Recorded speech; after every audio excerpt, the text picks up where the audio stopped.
আসসালামু আলাইকুম viewers, welcome back to my channel.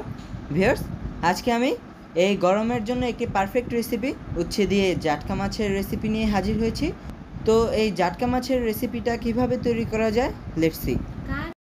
Viewers, কারিটা তৈরির জন্য আমি এখানে জাটকা মাছ নিয়েছি, আর মাছটাকে আমি কেটে ভালো করে পরিষ্কার করে নিয়েছি, আর সাথে নিয়েছি উচ্ছে ও আলু।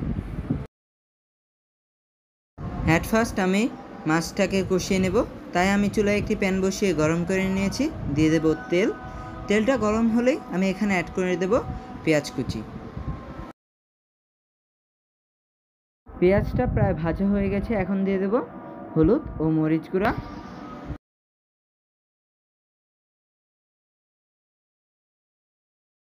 অ্যাড করে দেব পানি।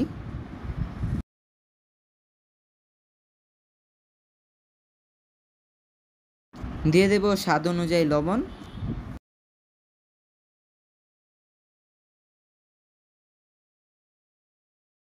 ভিউয়ার্স, এখন আমি মাছটাকে দিয়ে দেব।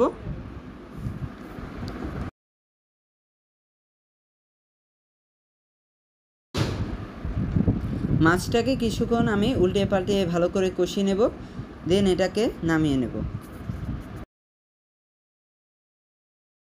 ভিউয়ার্স, আমি চুলায় আরেকটি প্যান বসিয়ে গরম করে নিয়েছি। দিয়ে দেব তেল। তেলটা গরম হয়ে গেলে আমি অ্যাড করে নেব পেঁয়াজ কুচি। পেঁয়াজটা প্রায় ভাজা হয়ে গেছে, এ পর্যায়ে আমি অ্যাড করে নেব আদা রসুনের পেস্ট। আদা রসুনের পেস্টটাকেও আমি একটু ভেজে নেব। আদা রসুনের পেস্টটা ভাজা হয়ে গেছে, এ পর্যায়ে অ্যাড করে নেব হলুদ গুঁড়া, মরিচ গুঁড়া ও জিরা গুঁড়া। অ্যাড করে দেব সামান্য পানি।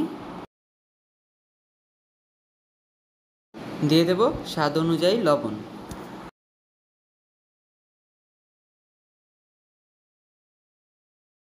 মশলাটা কষানো হয়ে গেছে, এ পর্যায়ে অ্যাড করে নেব সেই আলু ও উচ্ছে। এগুলোকেও আমি ভালো করে কষিয়ে নেব।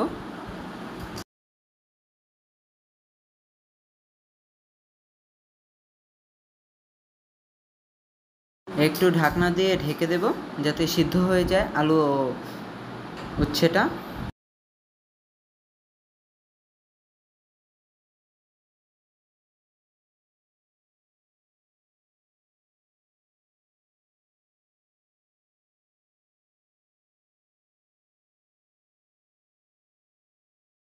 এটাকে ভালোভাবে কষানোর জন্য এবং পুরোপুরি সিদ্ধ হওয়ার জন্য অ্যাড করে দেব পানি।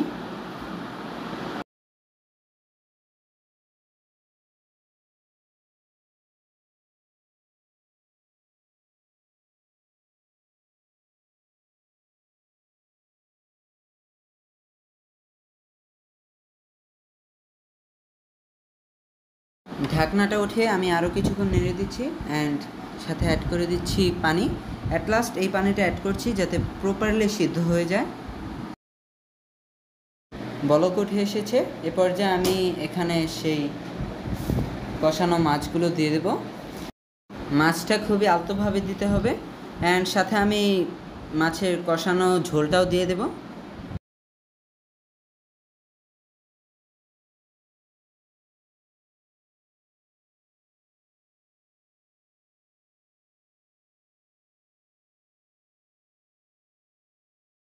এটাকে আমি আর কিছুক্ষণ রান্না করে দেন এটাকে নামিয়ে পরিবেশন করে নেব। সো ভিউয়ার্স, তৈরি হয়ে গেল আমার এই সুস্বাদু রেসিপিটা। এটা কিন্তু বাসায় অবশ্যই ট্রাই করবেন, আর ট্রাই করে যদি ভালো লাগে তো কমেন্টস করে জানাবেন, আর আমার চ্যানেলটা সাবস্ক্রাইব করতে ভুলবেন না। সবাই ভালো থাকবেন। আল্লাহ হাফেজ।